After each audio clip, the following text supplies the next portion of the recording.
Hello there, guys, and welcome back to my channel for a live reaction and player ratings live stream following Chelsea 6, Middlesbrough 1. On aggregate, 6-2. Why were we even so upset after the first leg? Why were we crying? I don't know. Really, in hindsight, I have no idea. Who would have ever doubted us? But honestly, I've rarely been this blown away by Chelsea. Not because we were that amazing. We've arguably played better in games than we didn't win this season. But I mean, yes, Middlesbrough kind of collapsed and gifted us half of whatever we did. But anyway, we were clinical. We destroyed them. We utterly wiped the floor with them. And we're going to Wembley. Now, chances are we're going to face Liverpool there.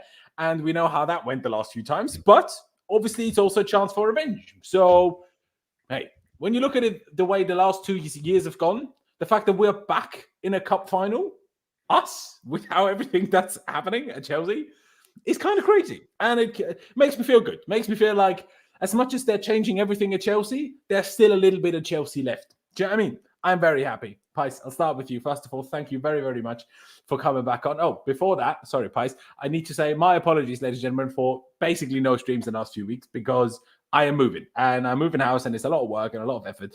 And besides doing other shit, obviously, did not find the time. But at the same time, I mean, have you ever experienced a more dead transfer window? Do you know what I mean? I mean, flipping hell, nothing is happening other than maybe Broja is going. Maybe we'll sign Benzema, but, you know, we'll see.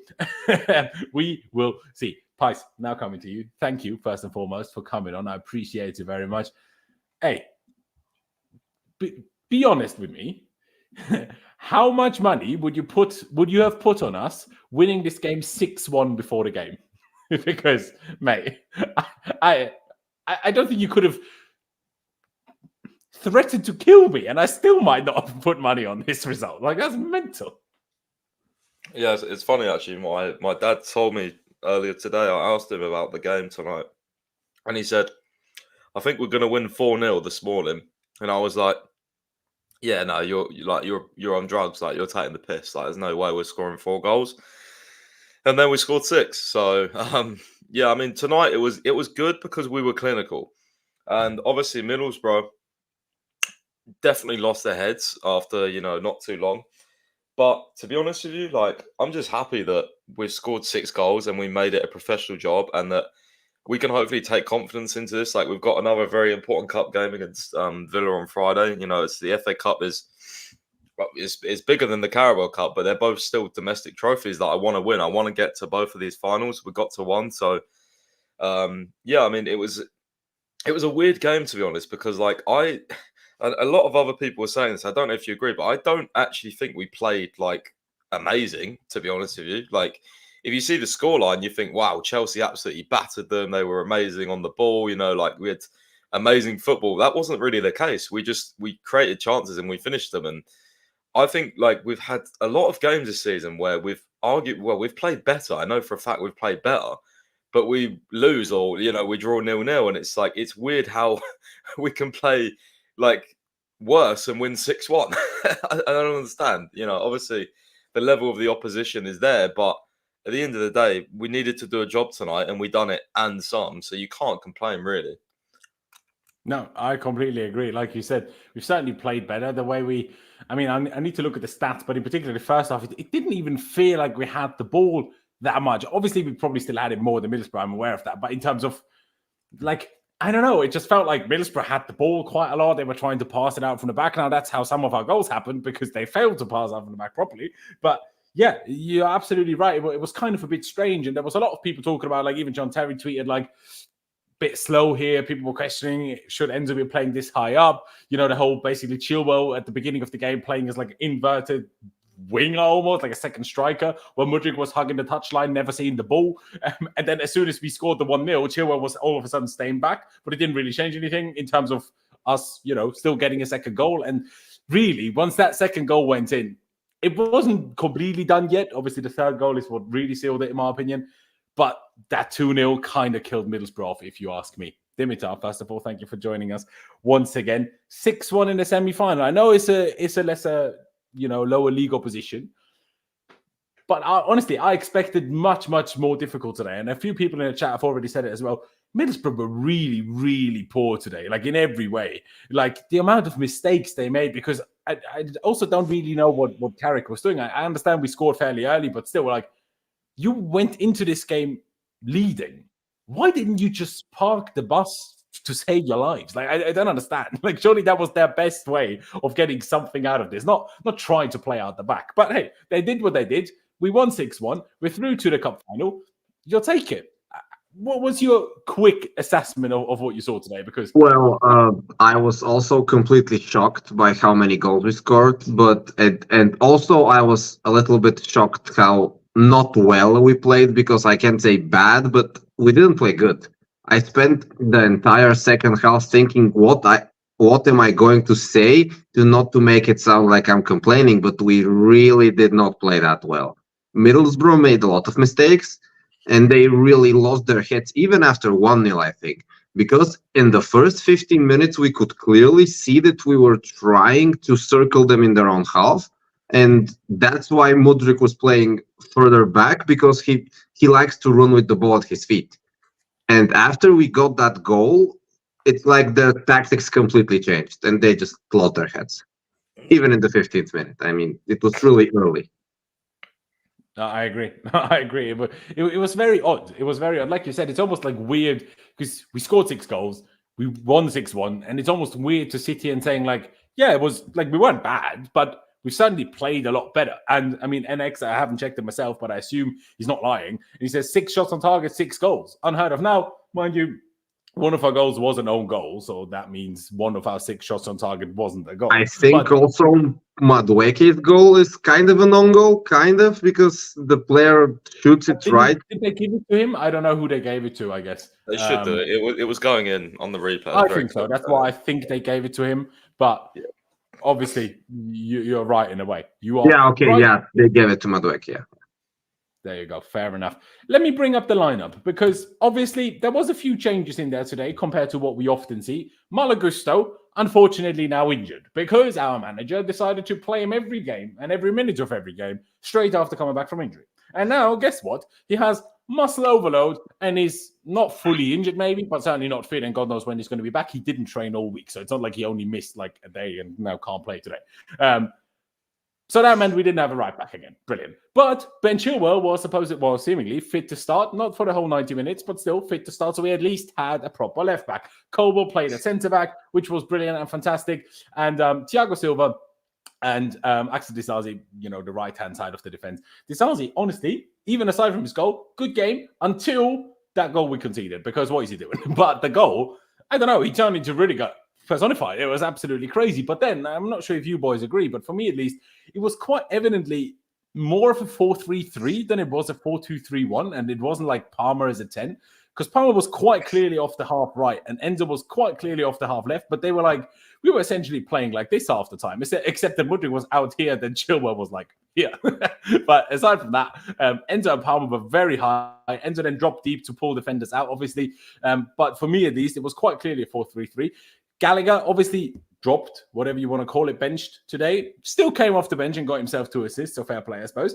But it made sense, really, because not necessarily with the game that we got, but at least with the game that I expected in terms of them sitting really deep. It's going to be about breaking them down. It made sense that Gallagher wasn't really going to be the most necessary player for that. Now, in the end, with the way Middlesbrough played, I don't think Gallagher would have been an issue and would have changed whether we win or not. But, Dimitar, I'll start with you first. What did you make of the lineup? Gallagher not being there. Obviously, Chilwell at least starting. Disasi right back. Could have been Gilchrist, I suppose. Mudryk starting. Sterling on the other side. What did you make of the lineup? I was kind of surprised that Gallagher didn't start, and I was also surprised that Mudryk started. But then again, he subs came off at halftime, so that was also weird for me. I think what you said pretty much is the truth. We tried to play with 5 people attacking. Mudryk was basically on the level of Caicedo half the time, with the rest of the team just bombing on forward, which is something we discuss almost every week here, and we still don't understand, and I'm not sure we will ever will. But yeah, I think it felt like we were controlling the game without us actually controlling the game, if that makes sense. Because we were recycling possession, and then just every time Middlesbrough made a mistake, we capitalized, which is something we rarely do. I mean, we are a little bit better at that this season than last, for example, because we have some pressing. But I think in terms of capitalizing on the mistakes of the opposing team and in terms of consistent pressing, this was maybe our best game this season, or maybe second best if you consider the Man City game. But that was a one-off, I think, basically. Maybe it was a one-off, yeah. Do you think it was us doing something particularly well, or do you think it was Middlesbrough just collapsing under our pressure, really? And the pressure wasn't even that outrageous, but they just couldn't handle it at all. I think what we saw today is what we see often, that we have good individuals, and Pochettino's tactics are not that bad. I mean, they are not great, but they're not that bad. And when the opponent makes mistakes, the individual quality of our players gave us the opportunity to just capitalize on that. And most of the time that doesn't happen, because in the Premier League, you don't see a team make like 3 or 4 mistakes playing out of the back. And also, I think we can consider Chilwell's, the first goal, which was basically made by Chilwell, also kind of a mistake, because 2 players failed to tackle him, and they just left him all the space in the world. And that would never happen, even against Luton in the Premier League, because they are kind of more adjusted to breaking up play and kind of more adjusted to being compact. Middlesbrough were not compact today, and our individual quality just was too much for them, I think. I agree. And what's crazy about it is the last few times we've played Michael Carrick, obviously when he was caretaker manager for a couple of games at Man United. Hold up. So JC has apparently just gifted me 5 memberships. Now, news to me that apparently on YouTube you can now gift the memberships. So apparently we've turned into Twitch now. So cheers, JC. You're the GOAT. Thank you very much. Didn't even know that was a thing. So not only did you gift me 5 memberships, you've also educated me. So thank you very much for that. Pice, thoughts on the lineup? Do you agree that it was more of a 4-3-3 today than a 4-2-3-1, just because Enzo was almost constantly very high up? Obviously, he dropped every now and again, but that's natural for a number 8. But it was clearly an 8, not a 6 today for me. But what did you make of the rest of the team? Like Dimitar touched on Mudryk on the left. Was that a little bit surprising? No Gallagher is arguably the biggest surprise, as much as it's understandable in a game like today. What did you make of it, mate? Yeah, it seemed quite fluid to me, and I was struggling to understand it at times because, as you said, Enzo was like going forward a lot, and it actually paid off for once today. He actually got in the box and scored. But a lot of people were saying, "Oh, you know what you're going to say about Poch now?" Like, let's not pretend this has been working. Like, it has not been working. Even Gary Neville pointed it out. Like, he should be in build-up. Like, he should not be playing as a second striker. But today was the day where we could have done with an Enzo goal, and it happened. So I'm really grateful for that and happy. But yeah, the formation, I thought it was 4-3-3 at times. I think you've got the Palmer position perfect, because he definitely was not like an out-and-out 10. Like with the 4-2-3-1, it's very easy to tell if we're playing that, in my opinion, because like obviously Palmer or Gallagher, they obviously press, pretty much with the striker, and it wasn't that. Palmer was definitely more near Sterling, so yeah, it was 4-3-3 for parts of the game, which I noticed definitely because of Palmer's position. And also Caicedo was definitely the deepest midfielder, because I put a tweet out. I was like wanting to shout at my TV because I was watching this sequence, right?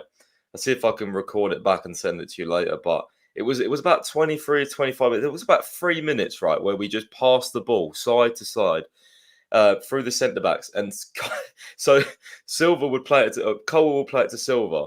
Caicedo would move to get the ball off Silva. he'd then play it to Disasi, and then Disasi would play it back to Colwill, and Caicedo would go over to the left again. And like, I was like, can we just play through the middle? Like, it's literally, he was so free. The only time we passed him and tried to build up through the middle was if he had like no players near him at all. And that frustrated me, but I knew Caicedo was playing. We were playing different. We weren't playing a pivot. When I saw that, I was like, yeah, this is different. But I don't know if it's the players or if it's the coach, but sort it out, please, because it's really frustrating to watch. And it's just such a simple thing. Like, if you watched De Zerbi's Brighton all the time, right? I watched them quite a lot when Caicedo was there. Their main thing was building up through Caicedo, through the middle. And it was like, one of his best attributes is press resistance. So it can't even be like, okay, don't pass him the ball because he's got players around him because he's bad on the ball. No, one of his main attributes was getting out of tight space and allowing Brighton to push up the pitch. And I was like, it's just frustrating for me. That was the only downer on today. Is like, I want to see better, overall football, but we scored 6 goals, so let's focus on that. No, exactly. Can, It's a weird can one, I isn't also it? say something? Okay, please go on. Yeah, I also noticed exactly that, and Caicedo sometimes looked a little bit frustrated, and his body language was like, obviously he knew he was supposed to get the ball, but the ball just never came to his feet. And I also noted that and wanted to touch about that, but yeah, he explained it absolutely perfectly. It was really crazy to watch that, for sure. It's almost a question to both of you. You can go first, Dimitra. Do you think that because of the way our number 8s played and how they were extremely high, if you give the ball to the 6 first, you're almost taking away the possibility to play directly to the 8s? Because once the 6 has the balls, their midfield can kind of like block off the 8s, while the centre backs have the balls, there's way more passing options ahead, so they can't kind of block everything off. I'm not saying that is the reason, and I'm not even saying that's necessarily true. I'm just saying, could you imagine that being part of it? Because I agree with what Dimitra just said. It felt like Caicedo was expecting the ball. And if he's expecting the ball, it can't have been a game plan, right? But at the same time, now, Colwill tried, didn't always come off. Thiago Silva, he does the over-the-top balls, but the kind of line-breaking passes, he still doesn't do often enough for me. And even when he does, it just takes too long. But do you have an explanation for that? Like, is it just that the centre-backs passing out too slowly? Is it a lack of proper instructions? Like, how do you feel that can happen? Because surely, I mean, the other players aren't stupid, right? They train with Caicedo. They see he's good on the ball. They see he can press resistant. They see he can control the ball very well. He can pass very well. So why wouldn't they choose to pass to him? It's a bit odd. Like, when you try to understand why it happens, there's not really an explanation that makes sense, is there? I really thought about that during the game, and normally you are right. What happened today was exactly what you described. When Caicedo was expecting the ball, and when he did not get the ball, the 8s were more free, and they got the ball like instead of him, for example, because Thiago Silva tried a couple of small diagonals, a couple of big diagonals, and there was some intricate play attempted. It was not always successful, but it kind of worked in certain attacks. But normally what happens is Caicedo gets the ball, he runs with his face towards our goal, he turns left or right, and he passes on the touchline. This is what happens normally every single game. And this is what I don't understand every time, because as you said, and as Pai said, Caicedo was very good on the ball at Brighton, and his job was progressing play. And here at Chelsea, his job is only recycling play. He recycles possession so that we are safe and tight. And it's my opinion, maybe the most important instruction is don't lose the ball when we have possession, because I cannot explain it any other way, because we are really super, super safe when we have possession, and we don't attempt almost any kind of risks. Now, I'm not saying he should try to pass the ball through the middle every time and risk losing it, but it's like he's basically, how to say it, it's like he's banned from even trying, because sometimes you can try. You should have some kind of triggers. You should have some kind of patterns of play where the CDM or the pivot, or I don't know who, just runs with the ball at his feet. Maybe not like Kovacic used to do, but he can surely run 10, 20, 15 yards and pass the ball directly to Broja, for example, or directly to Sterling or to anyone. I don't think we need to make 75 passes every time we want to get to their box, but I don't know. That's how I see it personally. Yeah, no, I don't think you're wrong. I'll get Pice's extra thoughts on this in just a second. First of all, JC turned up gifting another 5 memberships, and now I've only just clocked what's really happening. This actually gifts random people in the chat a membership. He's now gifted it himself, which is kind of hilarious. You can't choose, but Mason, David, Amit, H. Naku, well, lucky you. Thank you very much, JC. I appreciate it very much. Wing with the super chat as well. I'm not sure if I should be more baffled at Wing being a woman by the looks of the picture, or you thinking Mudryk was as bad as Bakayoko was against Watford. Because that's a bit extreme. Like, he didn't cost us a goal. He didn't get sent off. Like, yeah, he was bad. I agree. But like, not Bakayoko against Watford levels. That's maybe he didn't do anything. He basically didn't play with the ball. I mean, I don't think we can say Mudryk was better because he did not play with the ball. I mean, he was so isolated. I mean, yeah. I don't want to know who that woman is. No, maybe I don't. But fair play, Wing. Yeah, Pice, quickly, when you're trying to think about why that could happen, what you've touched on and now Dimitar's touched on as well, how do you think it comes to that we just bypass Caicedo? Like, I just don't get it. I don't know. And the reason why I always go back to the manager is because, like, if he didn't not like it, like what we're doing, he would change it, right? He'd say something. It doesn't seem like he's saying anything. Like, I don't know. It's a weird one. It baffles me. And I've noticed it, loads of time. I always complain about this, but it's like today it was just all the fact it was in the same period, and I was just watching Caicedo move side to side to side, like. The one thing I think he could do is ask for the ball, but then I was like, okay, I can't say that anymore because literally like 10 seconds later, when we passed the ball back to, I think it was Disasi to Colwell, Caicedo put his arm out and asked for the ball. And again, Colwell played it to Silva. So I was like, I don't know. It was frustrating because at that point in the game, I was like, okay, we need to score 2 goals tonight. And Middlesbrough had a really good shape at that point, and I was like, if we just keep doing this, what type of game this could be. But luckily, it went the other way. Yeah, there you go. Well, that was the last game, actually. That was the last game. We scored no goals, we recycled possession, and we know what happened. So, yeah, I mean. Literally. And that's the weird thing about us. Like, it's not like we play this game today, and now I'm super confident going into Aston Villa on Friday. Which, by the way, why is this game on Friday? But anyway, that's a different conversation. Especially, I mean, obviously the second half, we kind of turned it on a little bit later, getting 2 other goals. But the way the game was, I'm not like now thinking, we're going to score loads of goals all the time now. By the way, just one question, and I'm not sure either of you know, or either one in the chat will know. But when was the last time we scored 6 goals in a game? I can't remember. Maybe we should call Bertram. He knows these things. But I have no idea. Like, it's when was the last time we scored 6 goals? I think under Lampard, there was one League Cup game against a very dumb team, which we beat 5 or 6-1 when Kepa considered a worldie. Barnsley, maybe, yeah. I think something around that.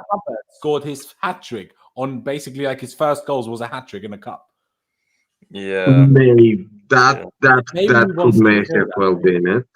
Oh, yeah, true. USA, Bobby is right, and Johnny as well. Against Norwich, we scored 7, true. And yeah, of course. Or was that Tuchel? It was Tuchel, yeah. I think it was Tuchel, yeah. It was Tuchel. That was a game he dropped Lukaku, and everyone went wild how much better we are without Lukaku. And it's still true to this day. There you go. I see what you're trying to say. By the way, it's a bit weird. My connection thing keeps showing me that I have low latency, which is very strange because I'm literally plugged into the Ethernet. So I have no idea how that's possible, but I hope the connection is fine for you guys. But yeah, let's get into these player ratings. We've sat here for nearly half an hour again, waffling about things that aren't player rating. So let's get through these things. Petrovic, I'll start with you, Pice. Made 1 good save in the first half. Don't think he can really do anything about the goal we conceded late on, but barely had anything to do. And for 1 save, I'm not really sure deserves much of a great rating. I thought he tried to play out from the back a bit more, with a bit more risk than he often other times did. There was obviously a few stats going around the last few days in terms of, stats comparisons between Petrovic and Sanchez, and a few journalists talking about like Petrovic is safer and better, but maybe sometimes too safe. He needs to be better at playing out from the back to be a number one goalie for a top 6 team. I felt maybe he tried a little bit of that, but maybe today isn't the best example, as it was a lower league opposition who we wiped the floor with 6-1. But I would just give him a flat 6. Would you agree, Pice? Yeah, I was going to say 6. I think I agree with you on the goal. I don't think he can do much. It was a great goal. I think that lad might be moving to Aston Villa as well. So maybe one to keep an eye on that player. It was a good goal. And we also considered that offside goal. But again, that was a really good header right into the corner. So, yeah. It's just very annoying that we couldn't keep a clean sheet. Like, I said to my brother, we're going to, like, in this game, we'll concede somehow. And we did. It's just typical. We're just allergic to clean sheets in games that we're cruising. Like, we're allergic to it. Yeah. But it happens a lot in like these big games where you'll get a side that smashes someone, and then the other team will score, and you get like that visual camera image of all their fans, like bouncing around and like, oh, look how bad we are. That usually happens. It's true. Dimitar, Petrovic, would you agree with the 6? What did you think of? I think you were trying to say something. I think he should do a little bit better on the goal. I don't know. It's tough, but I always remember that when Kepa concedes that goal, everyone is on his back. And if Onana concedes that goal next week for Man United, I mean, everyone on Twitter, obviously. But I think 6 is fair, and that I would like to see him make some kind of impactful saves. I think he has been okay, and I think we touched upon him like 2 streams ago, but I think he could be a little bit better overall. Okay. But I say 6. His save at Luton? That was a super save. Yeah, that was fine. Yeah, that was fine. But I guess if we want to get back to the top 4, we basically need a keeper who can do that every game, or maybe every other game. And those are hard to find, for sure. But I'm saying if we want to invest our future in him, so to say, he should do a little bit better, but he's okay. Thus far, I think we can't complain. Yeah, and 6 is fine. Yeah. There you go. It's an interesting one, really, isn't it? Because how do you judge whether a goalie should have got to a ball when he's just like about this far away? Like, I don't know, he should have jumped earlier. Like, he can't make himself roll. The shot was not that how I said, not that hard, not that strong. It was very, very precise, but it was not that strong. So maybe he can get a glove on it and it still goes in, but I feel it should be in touching distance. At least that was what I felt. Okay, maybe I'll need to see it back again. I thought he can't really do anything about it, but maybe so. Absolutely. I'll stick with you, Dimitar. Why don't we do Thiago Silva first? I don't really know what to say. He got himself booked for a bit of an unfortunate tackle. Did he have to make it or not? I don't know. He cleaned up on 1 or 2 counterattacks of Middlesbrough super nicely with slide tackles, keeping the ball. That was really wonderful. The passing out from the back could always be faster. I always say this. But when you win 6-1, you can't really moan about it too much. What would you give Thiago Silva today? I mean, if you want to mention you go first.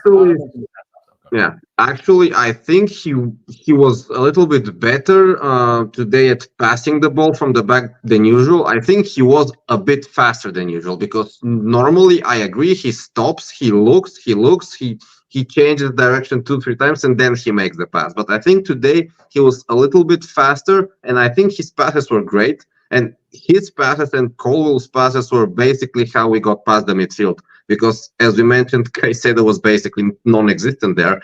Not that it was his fault, but he did not get the ball. And I think that Silva and Colwell, apart from not passing to Caicedo, did everything really well. I think for me, Silva might be 7.5 or an 8, because I think his positioning was great. And I think basically we should not have considered the goal, and the goal we considered was not his fault. So I would say 7.5 or an 8. I think he was very good today. Which are you leaning towards more, 7.5 or 8?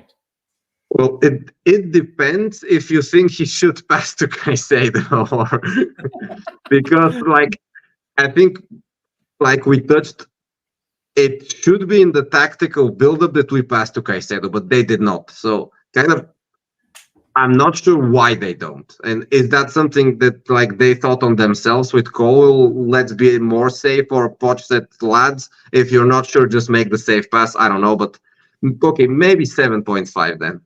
I guess because they did not pass to Caicedo, like not once. Fair enough. That is fair enough. I mean, stats-wise, 95% passing accuracy, 4 out of 8 successful long balls, 1 out of 1 tackle, okay, 2 out of 4 ground duels, 1 out of 2 aerial duels. Not incredible, but good. I probably would have said 7. Pice, what would you give Thiago Silva today? I'd give him more like a 6.5. I don't think he was that involved, which is a good thing in itself. But I just, for me personally, how I give ratings, to give a 7.5 or an 8 or higher, I think you've got to have, at least a few really good moments in the game. Like, especially for a defender, you need maybe a goal-saving tackle or something like that, or like a really good assist, So I'd probably go 6.5. I think it was above average, but I don't think it was like, okay, like, he stopped us going 1-0 down or something like that, That's how I would see it. I slightly disagree with Dimitar. I think he was still very slow passing the ball. Maybe I was just focusing on it too much because I was watching Caicedo, but yeah, I mean, it was just, I don't know. I honestly, it's a weird one because a lot of people have been saying this since like a year and a half ago, like he passed the ball too slow. And I've always said, no, he doesn't. But the more I watch him, he kind of does. But then I also blame like just so much, like other players' movement, system, like other things. Like it's Silva at the end of the day. Like he's good. He is a perfectionist. Like he is not going to pass the ball to someone where he thinks they're going to lose it. But at the same time, he could make these little simple passes to progress the ball into midfield a little bit more. His long passing is great usually, He's very good on the ball. But yeah, that's how I would say it. Yeah, it's a tough one. It's always tricky to rate centre-backs in games like this where you dominate completely. The other team have very few chances. You score 6 goals, but the defenders, especially because it's a lower league opposition, aren't really, put into question that much by the opponent. It's always a bit tricky to rate that. But I think overall we meet at a 7. I think that is about right. We move on to Levi Colwill. And Pice, I'll let you go first on this one. In comparison to Silva, do you think it was better? Do you think it was worse? I would say he was more daring. He certainly tried more with his passing, but it didn't necessarily come off that more often. But I still, every time Colwill gets to play at centre-back, I'm like, why on earth aren't we playing him there more often? The one last thing I want to add to Thiago Silva, by the way, why didn't we take him off second half? Like, he's 39. We were 4, 5, 6-0 up. Like, Badiashile was right there on the bench, right? Like, I understand you had to take Chilwell off. I get it. He wasn't ready for more. That's fair enough. But just take Thiago Silva off, surely. Like, is he going to start against Villa as well? Or is he going to be rested for that? Maybe he's always was going to be rested for Villa and then fair enough, let him play the full 90 today. But yeah, I just wanted to add that quickly. But Levi Colwill, Pice, yeah, if you look at the stats, honestly, not that drastically different from Thiago Silva in the grand scheme of things. But how do you think they compared and what rating would you give him? See, this is a weird one because I kind of want to give him the same rating, but there was a moment where I was convinced that Middlesbrough might score.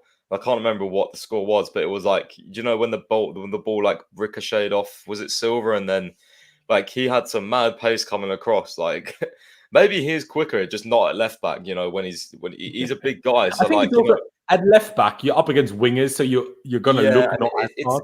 It's like the agility and stuff as well, like how agile you are. He's tall and acceleration. I think exactly. Once he gets going, he's pretty quick.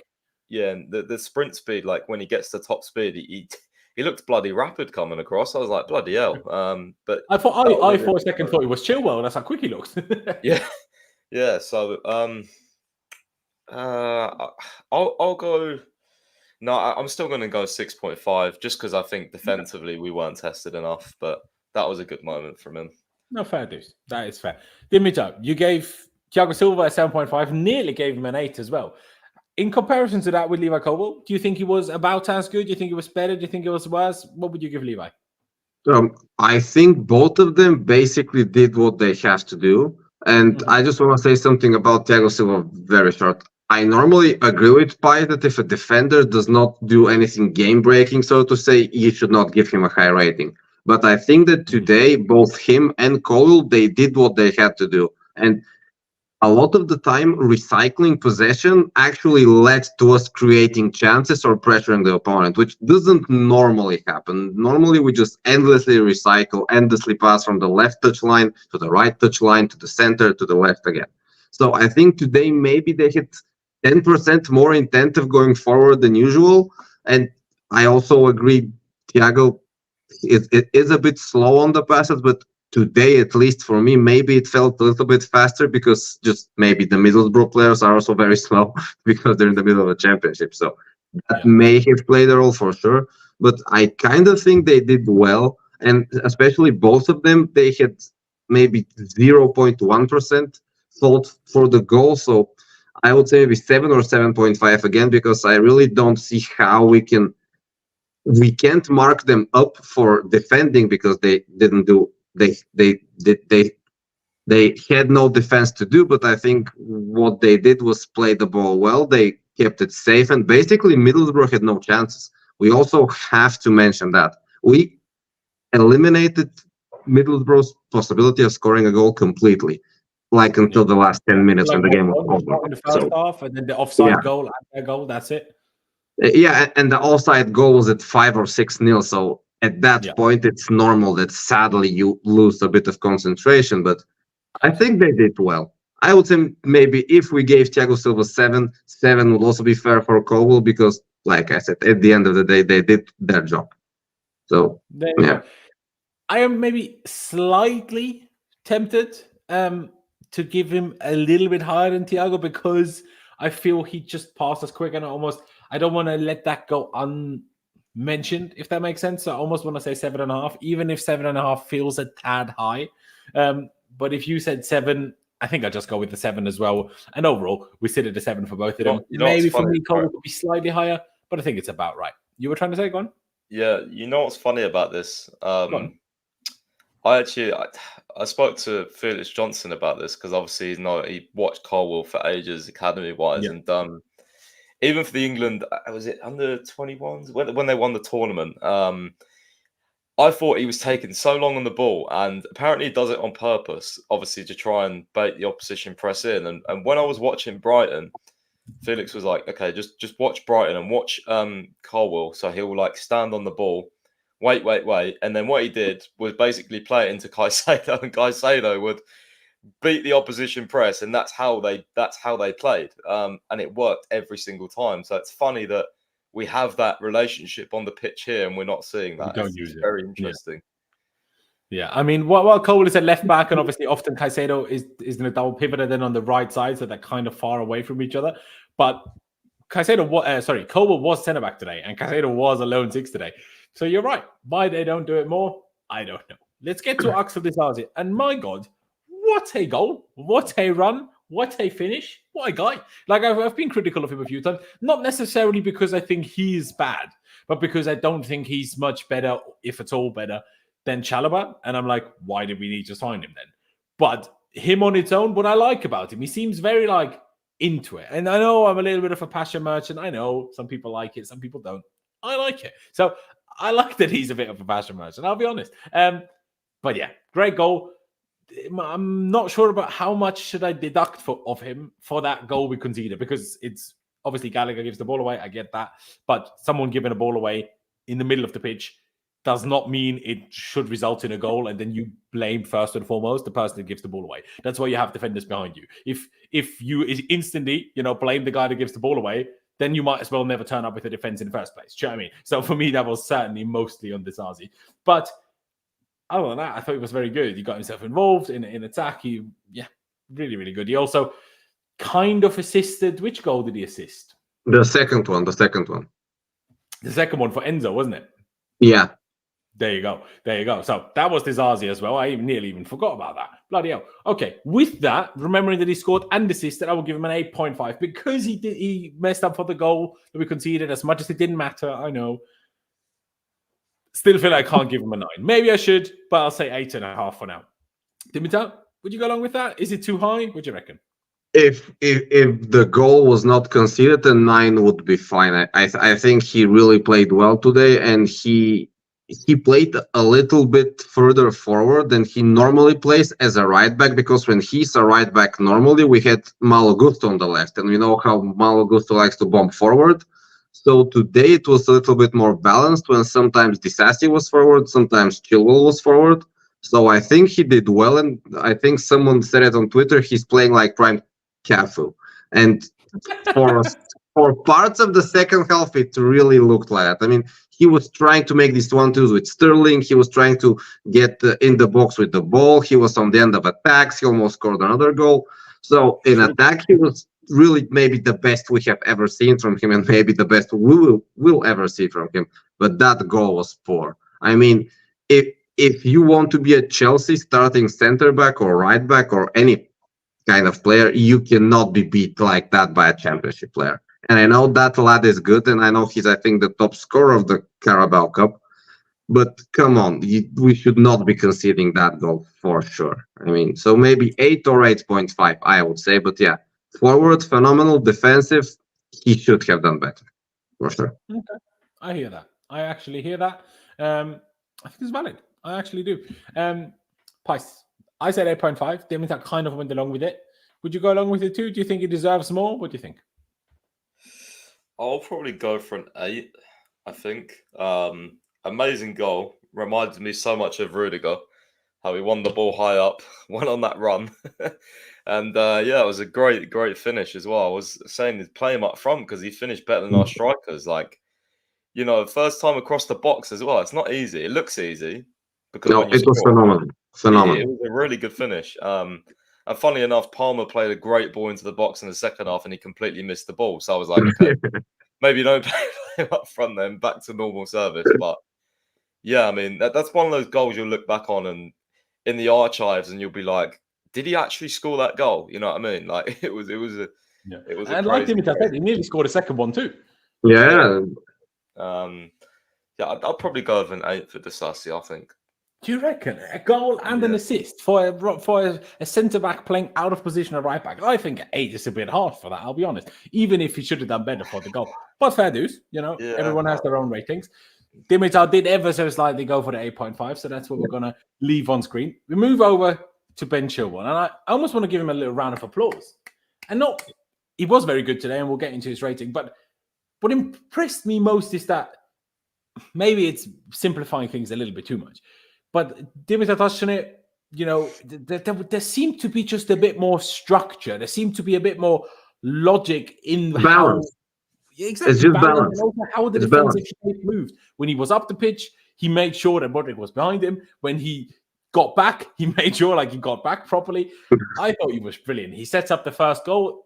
Essentially, I know Dimitar touched on it, against the better opposition, he doesn't get through like that. But that ain't Chile's fault. He did he dealt with what he got and played a wonderful through ball with the outside of his left foot in essentially a number 10 position. I don't know how he got there, but absolutely brilliant. Ran his socks off too, considering this was his first start. Obviously, he made his comeback against Fulham 10 days ago, whenever it was, but that was his first start since his injury in 4 months. And to play like he did for 60 minutes in his first start, I think is really, really impressive. So I just hope that he can stay fit now for a long period of time, because I know some people don't rate him as highly, but I actually do rate him quite highly. I'm not saying he's the best left back in the world, but I think he is a very good left back. And just given the chance to actually play a left back, you know, people think, obviously, I know Thomas Tuchel used him as a left wing back, and that worked because he's phenomenal at attacking. But I think that made people forget that at Leicester, which is where we bought him from for, at the time, quite a lot of money for a left back, he was a pure left back in a 4-back system, not a wing back, not none of that funny business, not a left winger like Pochettino's played him before, just an out-and-out left back that can defend, that can attack. And I also love the fact that he's clearly seemingly growing into a leader. He also seems to be the first kind of guy to help everyone settle for the new signings. I'm a big fan. Because he didn't score an assist like Disasi, I can't go quite that high, but I'm still going to give him an 8. I thought, especially for a first start after 4 months out, it was a very, very impressive performance. And like I say, I just hope, for the love of God, he can stay fit. Pice, do you think I've gone too high? Would you agree with that? Regardless of what your rating is, do you think Chile being back helps us in many ways. Like I say, the leadership, a bit more experience, someone other than Thiago Silva that's actually won something with Chelsea, which I think is good to have another player like that in the team. Now that Reece obviously is permanently injured, of course. I just think it's good to have him back. I don't know. It just felt a bit more. It just felt a bit more like not so much of a mess. And I know the injuries shouldn't make it feel like that. But when I see Gallagher being the captain and Colwell being the captain, as much as I like both of them, in particular Colwell, it's just, even Chilwell being vice captain, we spoke about in the summer, is maybe slightly questionable. But it was good to have him back, wasn't it, Pice? Yeah, it was.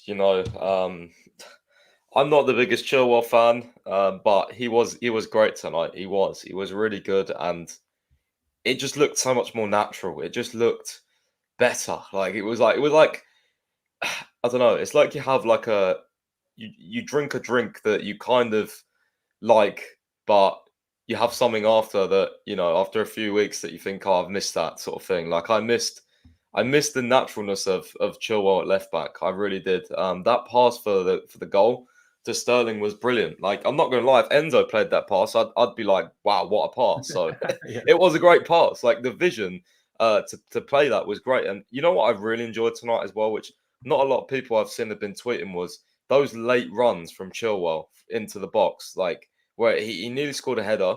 I actually think, I found out there's no VAR, but if there was VAR and he won that header and just stayed down, I think we would have got a penalty if there was VAR. Even if he doesn't stay down, if there's VAR, I'm almost certain there's a penalty. I don't understand how you can't give a penalty for that. He wins the header, and the goalie just clatters into him, gets none of the ball. I can't. I just. Yeah, but the ball was already headed to the net when the goalkeeper clattered him. So I don't think that should have been a pen, personally, because he made the shot and then he got ran over. And basically, when that's done by the goalkeeper, you give advantage. Normally. Yeah, but then the ball doesn't go in and then advantage is over, so you give the foul. No, but I mean, he already made the shot. Yeah. And then he got clattered by the goalkeeper. So the goalkeeper touching him basically does nothing if the ball goes in or not. No. Of course, it doesn't. It doesn't change. So I think they would not have given that. Imagine an outfield player running or almost going fist first into another player, and the ball isn't anywhere near them. Yeah, but that's a keeper in the box. I mean. Yeah, but the rules don't make exceptions for the keeper. I actually don't think I've seen such a penalty given. What was that game a few weeks ago? I think Colwell tackled. I think it was actually. Who did we play? Who did we play in the FA Cup third round? Who was that? No, Preston North End. Yeah. Was it Preston? I can't remember if it was against Preston, but I remember one game where the opponent shot and then Colwell slid in and tackled him essentially after he shot and clearly fouled it. But the shot had already been taken and it wasn't given as a penalty. I felt that should have been a penalty. But I guess what Dimitar is saying, there's two ways of looking at it. One way is I am not sure.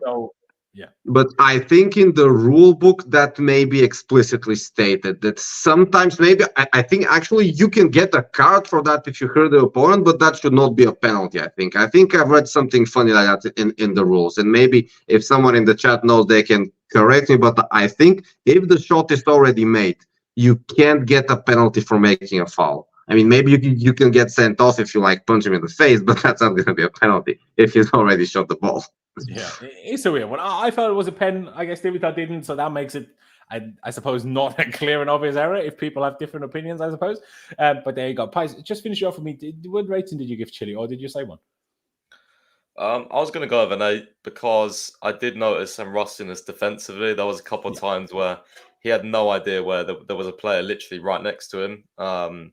So yeah, but I think that's to be expected, and hopefully, as the games go on, he plays more minutes. I was surprised he actually played 65 minutes today. I thought he may be only going to get a half, but Chilwell's got a good sort of engine on him. Let's just hope we can keep him fit, really, because I'd like to see us maybe get someone in before the end of the window, because we made no signings. Like someone that can play on both sides, because Gusto's getting injured now as well. So I just don't want a situation this season where Chilwell gets injured and we may enter a period where we have tough games and then we're like, okay, Gusto's out as well, because that's a possibility. And then we're back to Colwell and Disasi. Like, it's not going to be fun. So, I feel like we maybe should do that.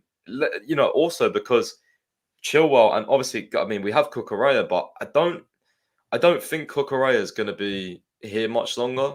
And even if he is, will he even be back fit much before the end of the season? Like, he had severe injury, had a surgery. Yeah, he's injured, I think, for until May or April or something like that. He got a serious operation. Yeah, so I think we should get a left back in personally, but I mean, we'll see.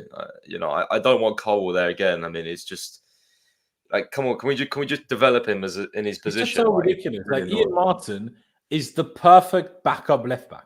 Yeah, I know. Well, and we just had him there and refused to use him. It's ridiculous.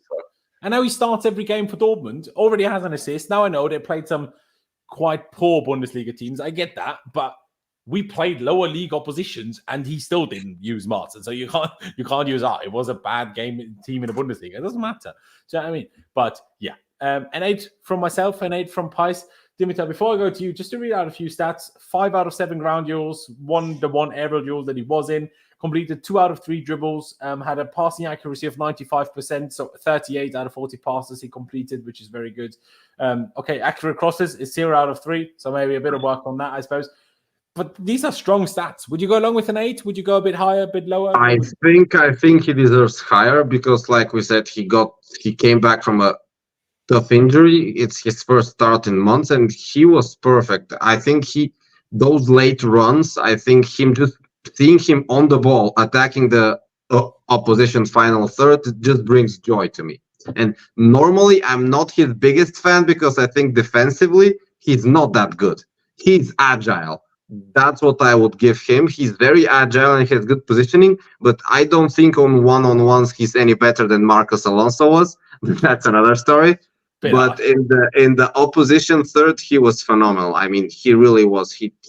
It's like, if he can give his brain to Mudryk and let him play, that would be phenomenal. Because if Mudryk can make those runs into the box, if Mudryk can take the ball, like go into the middle of the pitch with a bit of luck, pass 2 players and then make that final pass, Mudryk would be a Ballon d'Or winner. I mean, seriously, because he's fast, he has good feet, but his footballing brain is not so well developed, sadly, for us.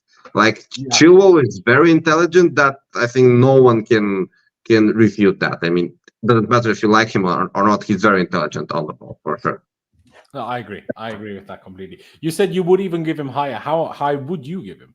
Maybe 8.5 because he played 65 minutes, and during those minutes we kept a clean sheet. So I think he did his job there, so to say. And you know what? I'm going to agree with you. I'm going to put you up to an 8.5 because, like you said, first start in 4 months, and also he made the first goal. If we don't score that first goal, we know what can happen. We saw it 2 weeks ago or last week or whenever that game was. Yeah, I mean, getting that first goal in is for me very important. So I think 8.5 is pretty much fair.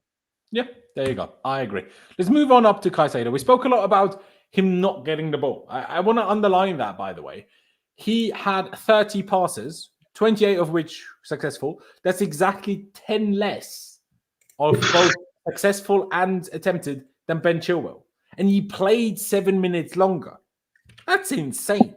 That the sole 6, the lone 6, has less touches than the left back in more minutes is unheard of for a top team. Like, unheard of. Against the Leicester team too. Like, how much possession did we have? We had 62% possession in the end, right? For the single 6 to have less touches than a left back is outrageous. Let me compare it to Disasi, by the way. Disasi had like more than double. Okay, Disasi was obviously a bit more like at times a bit like a right centre back almost, the way Chilwell pushed very high and we built kind of in 3. So it's maybe not the most fair comparison, but with Chilwell it kind of is. And it's outrageous. Like, how can you have less than Chilwell and less than half of Disasi? Like, it's unbelievable. What do I rate? Like, I don't really know what I should rate him. Ground duels, 3 out of 8. Well, that's terrible. Aerial duels, 2 out of 2. Fair enough. That's good. Bloody hell. 3 out of 8 ground duels. Why does every game I look at Caicedo's stats, his ground duel stats are very rarely good. It's very disappointing. We can fix that soon. I'm not going to go like harsh and super low, but I don't think I can give him more than a 6. Maybe that's not his fault, but I just don't think he had the ball enough to do any more. And even when he had it, I felt he passed it only sideways anyway. So, yeah, I'm going to say 6. Maybe you guys are going to disagree. I'm eager to hear other people's opinion, of course. NX says 7.5. Adam says 7.5. So maybe I'm well off. Absolutely possible. But then Jay says 6. Dimitar, I'll let you go first. Have I been too harsh? Do you think it's fair? What would you think? I think you are fair. And I think I'm going to say this for the 3rd or 4th time coming on here. I don't know what Caicedo's job is. I really don't. I really don't know what Poch wants from him. I don't know how he's expected to receive the ball, because today we saw a dozen perfect opportunities where he could have gotten the ball on his feet, and he had the opportunity to either turn, run with the ball, or just recycle it or do anything, but he just did not get the ball. And I'm very confused. I think the midfield structure is the last thing Poch will have to do, because up until now, he got us scoring some goals. Okay, super. We're a little bit more aggressive in the final third compared to last season. That's great. We look more confident in possession than last year, I guess, because we recycled the ball better. But in the middle of the pitch, we have zero control over the game. Today, Middlesbrough were just awful. That's why they couldn't do anything. But when they played better, like last week, they were a threat. They could have scored more goals, or they could have completely eliminated us. And I think with Fulham was the same. Fulham, when they play a strong game in the midfield, when they are a little bit more aggressive, we don't know what to do, because we always want to keep it safe. We don't want to take risks. And I don't like that personally. That's my biggest and maybe my only criticism of Pochettino, because everything else I can kind of understand. I see some logic, maybe. I mean, not always, but most of the time you see some logic. But with this midfield, like, I have no idea what Caicedo does. I have no idea what Enzo does. And I have no idea what their relationship should be. Because if you guys remember, in the past years, when we played midfielders, it doesn't matter if it was Kante, Kovacic, Jorginho, we always could kind of imagine what their relationship is. For example, Kante can run with the ball. Kovacic is very press resistant. He can these rapid bursts. Jorginho, for example, he can sit on the ball. He can control the tempo. And we know when Kante was supposed to take the ball from him. We know when Kovacic was supposed to come and just burst forward with the ball next to him. But with Enzo and Caicedo, I have no idea what they're supposed to do together or even separate. Like, Enzo has some good moments. Caicedo has some good moments. But I just don't see logic in that. I mean, they are good players, obviously. They are agile, fast. I think Caicedo is maybe faster than Enzo, but he doesn't get the chance to show that, because he sits in one place with his arms like halfway up in the air wanting the ball and just like doing this, pass the ball to me, but they don't pass. And I find it frustrating to watch, really. As for the rating, maybe 6 or 6.5 because we won, but I don't think we can go higher. And these 7.5s in chat, I'm not sure what game they were watching. I agree. I find it weird, but I thought that many times about Caicedo's ratings when other people have gone quite high. And Reese, James Kingdom, that's what Dimitar's talking about. He is talking about that on pod, not the player. Yeah. Just one thing before I put this to Pies, by the way. Exactly what you just touched on, Dimitar, in terms of the relationship, right? What I find so weird is that Enzo and Caicedo, when they are being interviewed, they talk about how great of a relationship they have on the pitch and how they can understand each other blindly. I'm like, well, I haven't fucking seen it yet. Like, how about you fucking start doing it? I don't know if it's in training or when this is happening, but on the pitch, I've not seen this blind understanding. You know, like Kovacic and Jorginho in peak Champions League winning season, they had blind understanding, and Jorginho and Kante too, but not these two, as I'm a bit baffled by this. Pies, do you think we've been too harsh? We're with 6, Dimitar maybe leaning towards the 6.5, or do you agree? And also, what do you think about Enzo and Caicedo? Because they talk about how great of a relationship they are, and none of us really see it. Yeah, I mean, maybe it's just more like, I don't know, personally they like each other. I don't know, but when he's talking about on the pitch, you sort of think, well, you know, that's obviously football and sporting wise. So, Yeah, no, I agree with the 6, to be fair. I was going to go with a 6. I thought you was going to go with like a 4 or a 5, Laurenz, but I'm glad you said 6. No. He wasn't bad. Like he didn't do anything wrong, did he? So Yeah, the thing is, we just don't know what he's supposed to do. So we don't know if he's doing it wrong or not. Yeah. If we know what he's supposed to do, then maybe we can give an I mean, 8 or a does 4. he know does he know what he's supposed to do? I don't I'm know. not sure. no problem. I'm know not what I sure. I hope he's not injured, by the way, because when he came off, he said something to Pochettino. Yeah, hopefully that's all right. But yeah. Would just be typical, wouldn't it? But fair enough. That's nice of you, Pies. Let's move on quickly. Let's get to Enzo straight away. Before talking about Enzo specifically, because he is the first goal scorer. Actually, he isn't, because we spoke about this last week, but ignore that for a second. I want to bring up this stat that you've posted earlier, Pies. Crazy stat. Chelsea have scored the same amount of goals in all competitions this season as they did in 22-23 last season, obviously. They scored 51 goals in 50 matches last season, and we've now scored 51 goals in 28 matches this season, which is kind of unbelievable. Now, we clearly have been better at scoring this season than we have last season. Everyone noticed that.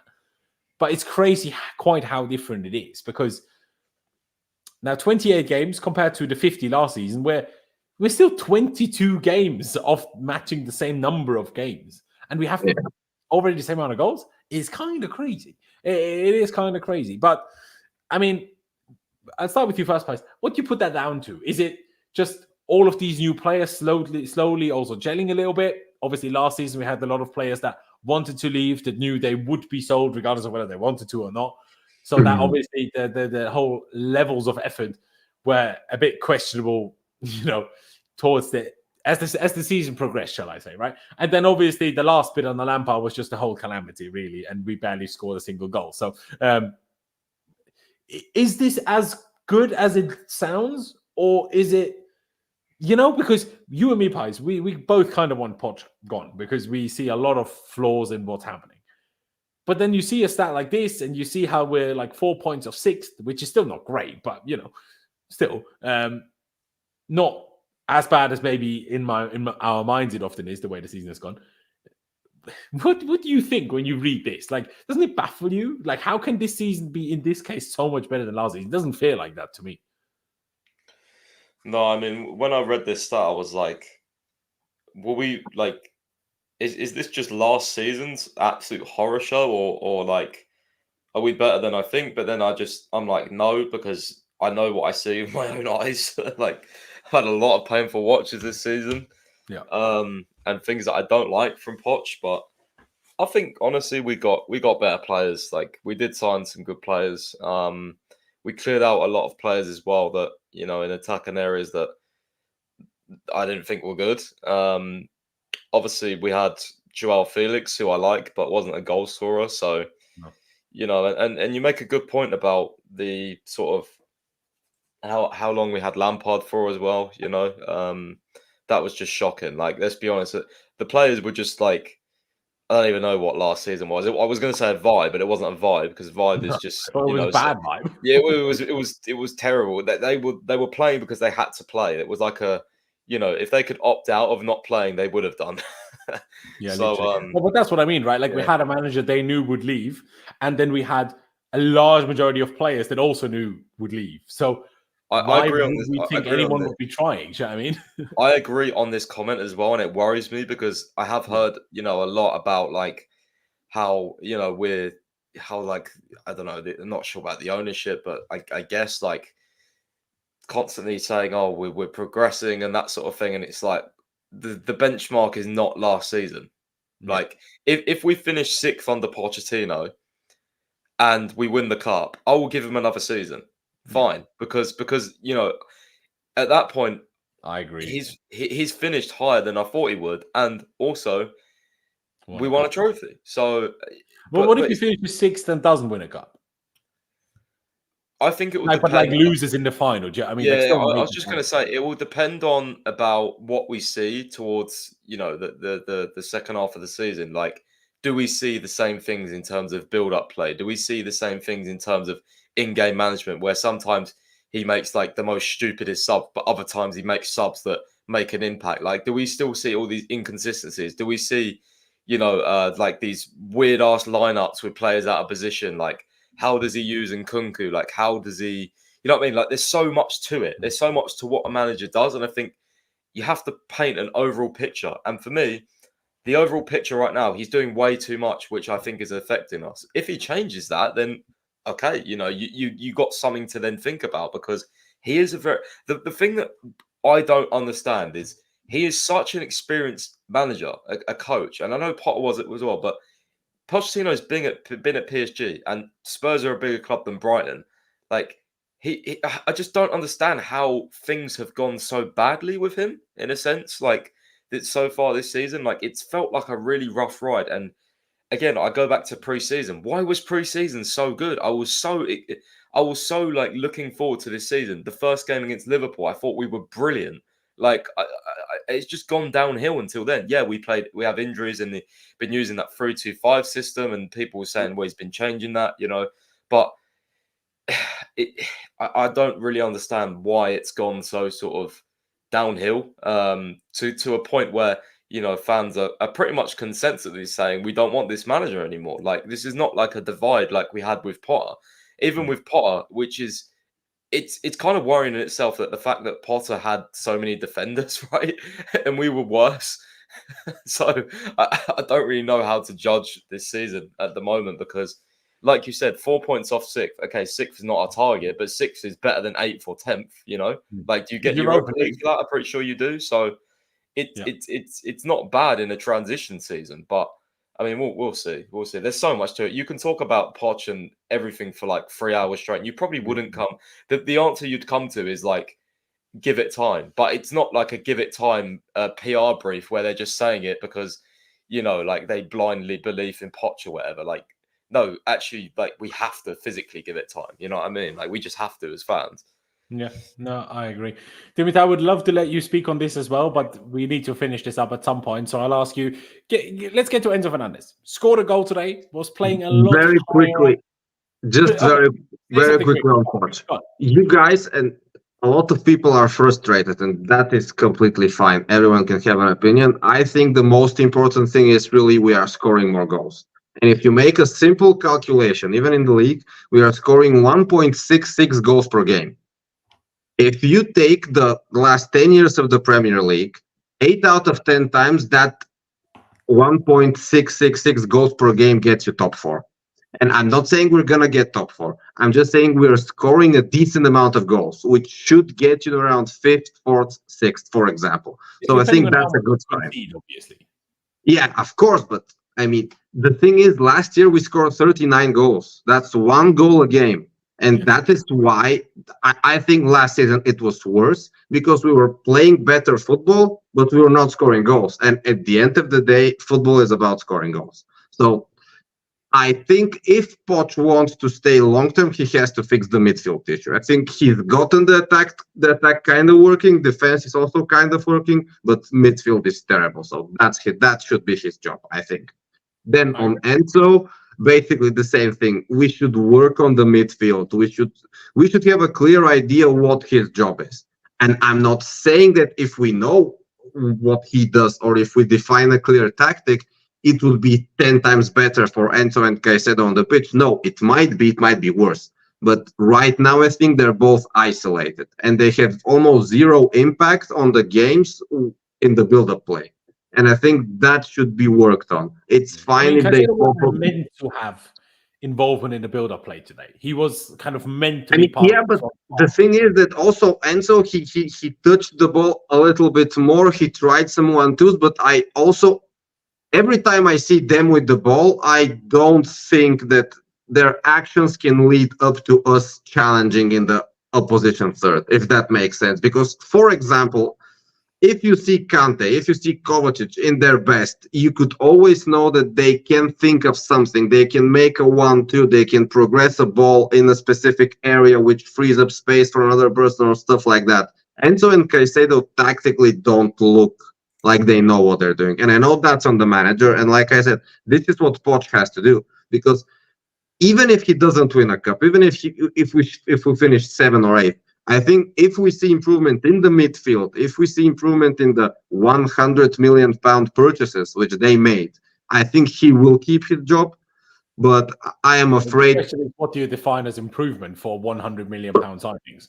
Well, just having impact. I think they don't have He impact scored today, though, so he did have an impact now. Yeah, I mean, but today we won 6-1. I mean, I define impact as, if you remember the prime of Drogba or Lampard, where with one single play they can define a game, and I know that's then not easy then to you do. have to give everyone a 0 because we're not matching prime I Drogba know, or but Lampard the anytime thing soon. is that Caicedo and Enzo, they came with the reputation they are going to beat our midfield for the next 10 years. And if they don't start directly impacting games, even once a month or once every 2, or just do something, I don't know if they can be kept for that long. Because what do we do if by the end of next season Poch is sacked and we still don't know if Caicedo and Enzo just fit Chelsea? What happens? We spent 300 million on Bellingham or what? I mean, so this is the issue. This will be the issue for yeah. So let's not go off on more. What? What rating would you give Enzo today? Yeah, I would say 7 because he scored a goal. But like I said, we have no idea what his job is. Sadly, yeah. No, I think 7 is about what I would have gone. I was maybe contemplating a 7.5. Like I said, because he scored. He also had a baffling double the attempted passes of Caicedo, which is kind of crazy. When you deep it, he also had a significantly better ground duel ratio of 5 out of 8 compared to Enzo's, 3 out of 8, which is quite different. He also won 2 out of 3 tackles, was pretty good. 7 out of 9 accurate long balls, which is pretty good. 1 out of 2 dribbles as well. Passing accuracy 89% is strong as well in his attacking position. You know what? I'd even say 7.5. Pice, what would you give Enzo? I'd probably go for a 7. I think. Okay. Yeah, I think it was a good goal. I think he could have scored 2. To be fair, that shot across the ground, I think. True. Maybe take a touch, but to be honest with you, Enzo's not a goal scorer. I don't blame him too much. Yeah, I mean, I didn't like the position he was in, making all those runs forward, but is what it is, isn't it? I think 7's fair enough. He was decent enough off the ball. He put a few good tackles in that I noticed, and solid performance to be fair, but terrible opposition. Like Middlesbrough, this is why I was so annoyed in the first leg, because they were terrible in the first leg as well. We were just shitter. Yeah. Which is essentially Palmer just missed all his chances. If Palmer takes his chance, maybe win that game 4-0 as well. Who knows? Yeah. But yeah, there you go. Maybe a 7 is more fair. So we stick to a 7 and we move on to Cold Palmer himself. 2 goals. Well, the first one he made himself for winning the ball back. Now, again, absolutely shocking from the Middlesbrough player to let Palmer take the ball away from him like that. But outrageous composure for the finish. The second goal as well.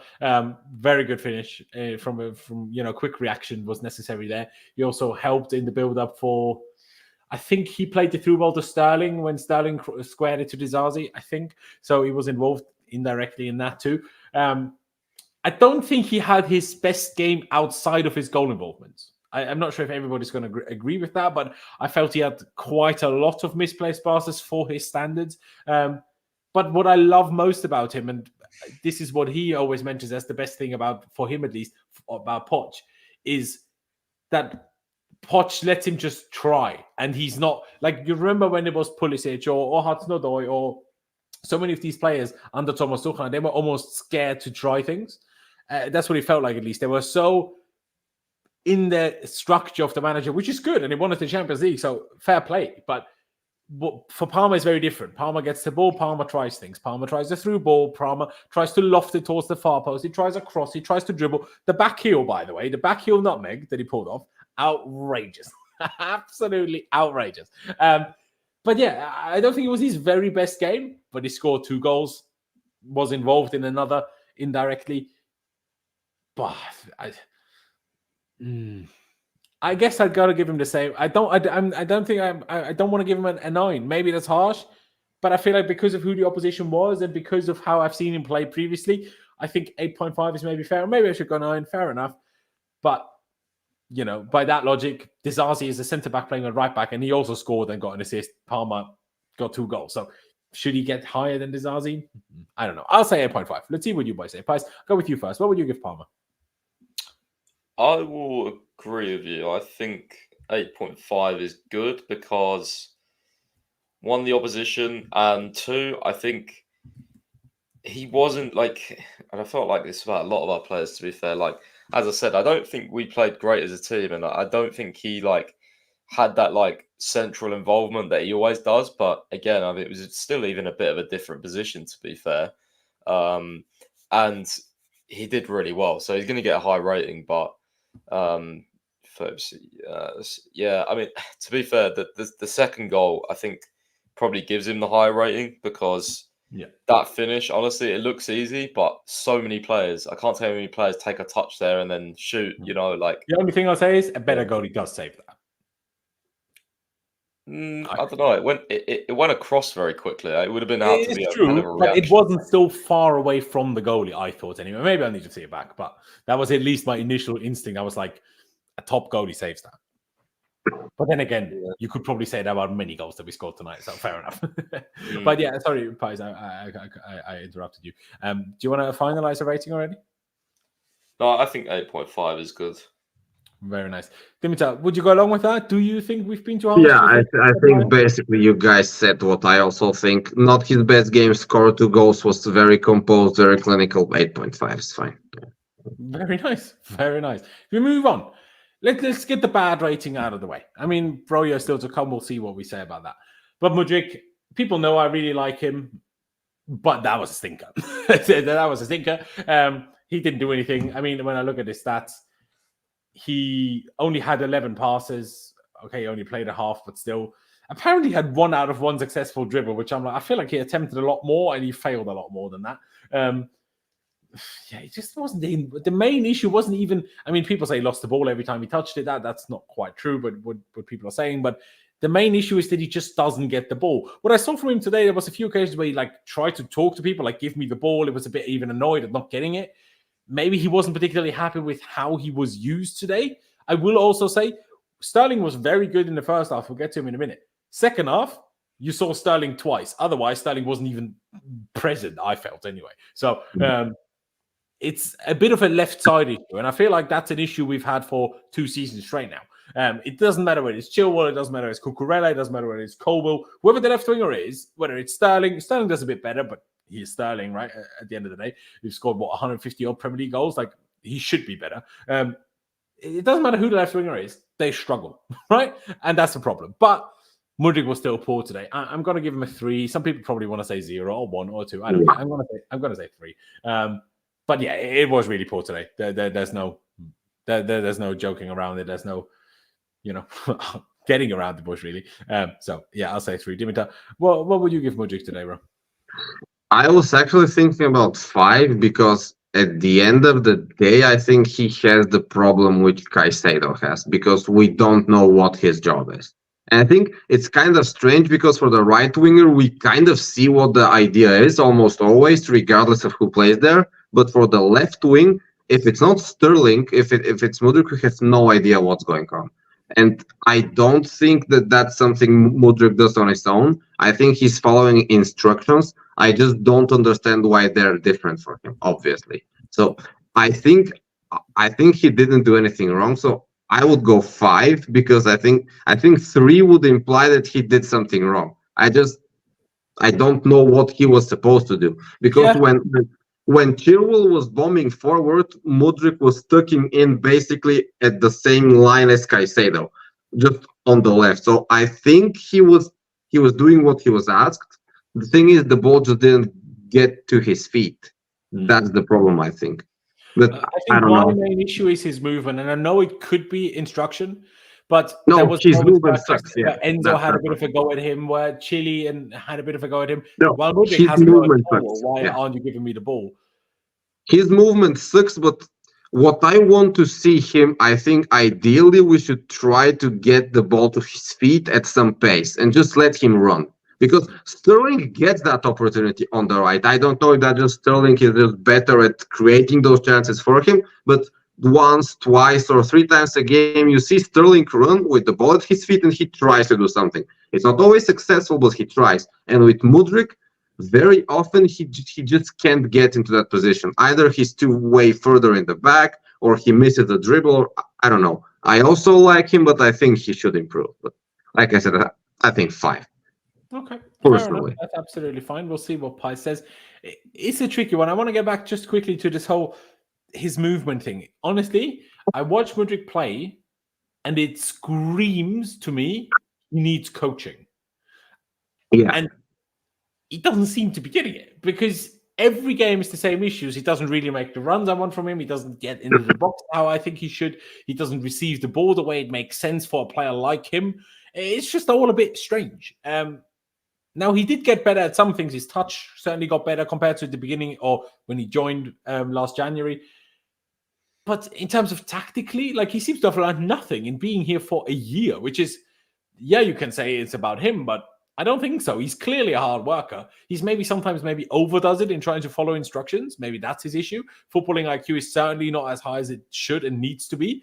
But you can also teach footballing IQ to some extent. Like you can teach them to see certain patterns on the pitch, and that should trigger certain reactions from him. Now I make a run. Now I drop. Now I pass. All sorts of different things.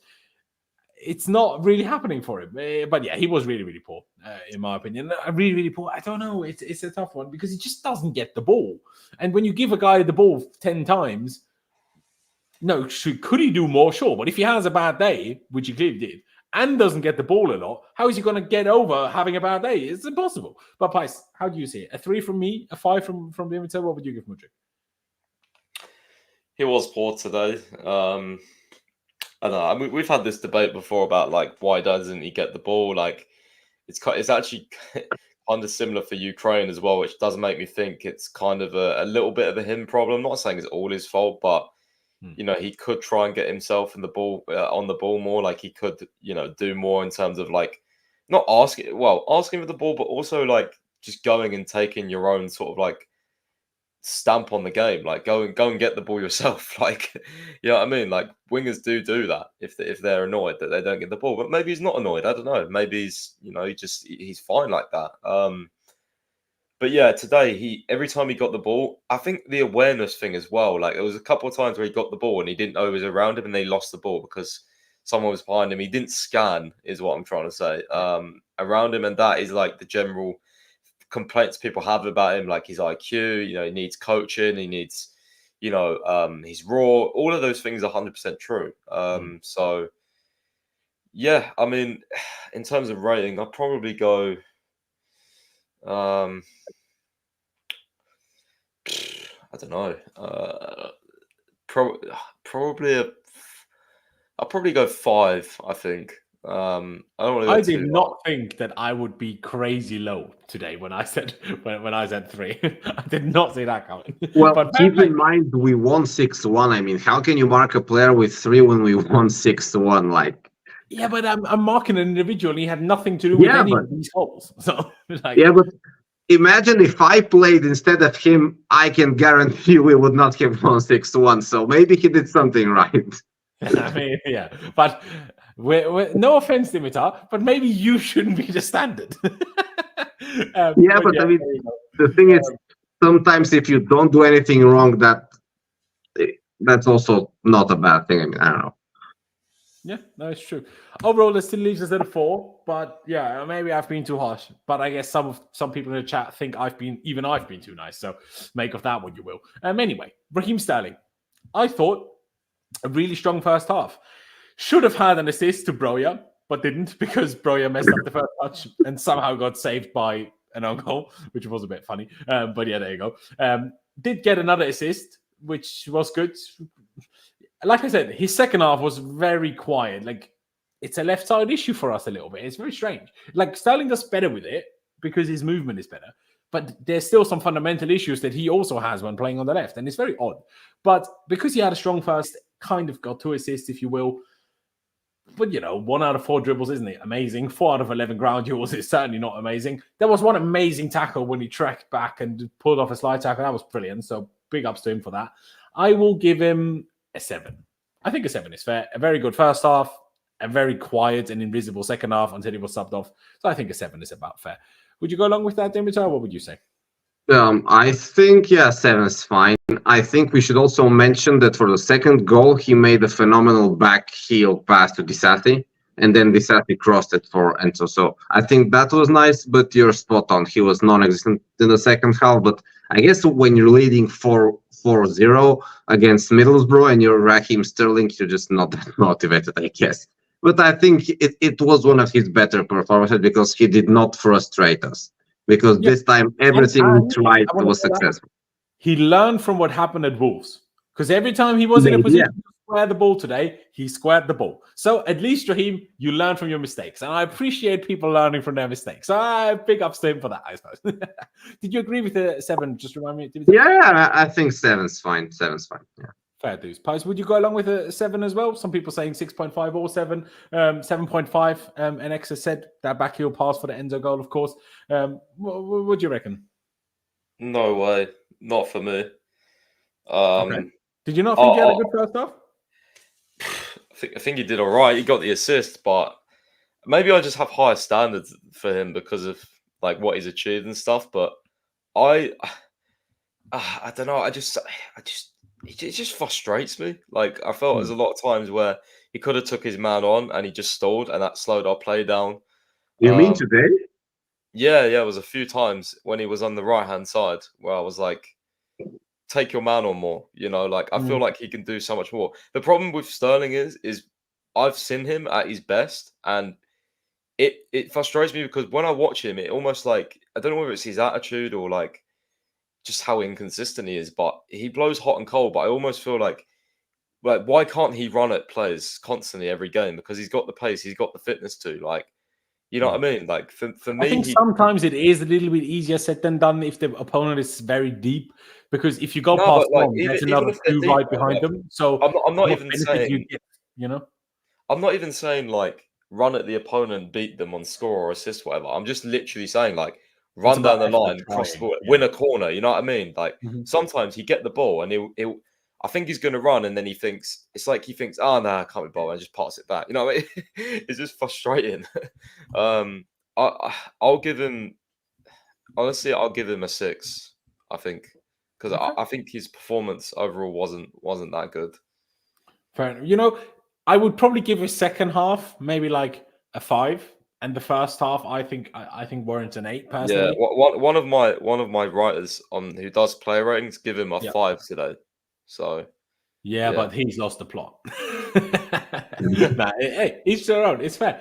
Overall, we sit at 6.5. Move on to Armando Broja, who had one of the weirdest games ever. Because in a way, he got 2 assists. Officially, he got 0 because obviously it's his bad touch. Is it the worst touch in the world? No. But should it be a better touch in that situation? Yes. Is the ball from Sterling a bit behind him and he has to like kind of go back? Yes. But come on. My biggest frustration with Broja is that he's obviously was very unfortunate last season when he picked up that injury, and he maybe would have played the majority of the second half of the season up front. And who knows where we'd be if that happened. But because he's so like he's got chances now. Even before Jackson left, sometimes they played together. Jackson played on the wing, and now Jackson is at AFCON, and he's not really taken any of these chances. And that's just a bit poor. I know he's still in a way coming back from that ACL injury, and I think people forget that a little bit. But he's just not taking his chances the way I think he should. And also the assist that he got for... Was it for Enzo? Well, if you count that as an assist, it was basically a failed shot attempt. Yeah. But who was it to? To Enzo for the second goal. Yeah, it was to Enzo. Yeah, he tried to shoot, didn't hit it properly. Then his ball got slightly deflected and then fell to Enzo. But I guess indirectly, in a way, he got an assist. I got both assists, right? But he wasn't good. But because he still had goal involvement, I'm going to give him a 5. But I still think, I mean, almost a bit like Caicedo, where I'm like, he just runs around, runs constantly, tries to press, but then he's on the left, and then he's on the right. And then we get the ball in the middle of the box, and then he's either doesn't get the ball or he's never there. It's just a bit strange. Oh. I need to get the Sterling thing off. By the way, shout out Charlie. Hope you're well, bro. But yeah, I'm gonna say 5. Some people will probably say less. I don't know. But yeah, I mean, the valuation by Chelsea, what was it, 50 to 60 million they think they're going to get? They probably don't. They just push it high, so they hope to get 40 probably. But yeah, as much as it pains me because he was very unlucky, in my opinion, by not getting that chance because of his injury last season. And I still think he's slightly recovering from that. He's not taking the chance that he's got. And that's why I even understand why we're considering selling him and why people are happy to sell him. But yeah, I'll say 5. Pice, what would you give Broja today? Do you think I've been too nice? Wait, do I think you've been too nice? Because I've seen a lot of Broja slander on Twitter again today. Wait, even though the chat isn't that far. Does that mean you've been too harsh or what? Like, no, too nice in terms of, do you think he should get lower than a 5? Oh, I don't know. I do think he was quite poor today, but the actual service he gets in the box is like non-existent as well. Like, it's really weird. But I think what's annoying me most about Broja is like on the ball ability is a bit. It's a bit meh. Like Jackson is way better on the ball. Jackson's a better footballer than him. Maybe Broja's probably a better ball striker than him. But how much are we getting to see that? Like since he's come back into the squad, like he's not really had like that many chances, right? Like he had one. I've not seen him hit the ball cleanly whenever he's played. Really, yeah, it's a weird one because he's like it's like he's ghosting up front, but he's not because he's pressing and he's getting involved. Like the last game, Crystal Palace at home, right? He was on the wing the whole time, and it was so frustrating because I was like, "Get in the damn box!" But yeah, it's a weird one with Broja. I mean, if we sell him, I think good price, probably 30 million upwards. I would be happy with considering that big injury. But yeah, I mean, it's one that I kind of want to keep him around, but at the same time, I think that injury has affected him a lot. Like he doesn't look the same player, and that's. But I also don't want to be too harsh on him because it's so hard to come back and hit the ground running from that injury. Like it's crazy how long he was out and how bad it was. So yeah. I mean, you look at other players like Chile. He barely played. He came back from an ACL, played a month, and then got such a bad hamstring injury that he missed another 4 months. Right? Broja is just instead of missing another 4 months, he's just kind of playing, which is when you're coming back from it. I still think people underestimate the impact of that. But at the same time, we're not a charity. So how long do you give people, especially if we're actually considering Benzema? If you have Benzema and Jackson, Broja is never going to play, right? Like, so then what's the point? Yeah, I agree. There you go. Would you agree with a 5 though, bro? Sorry, I didn't hear if you said a rating.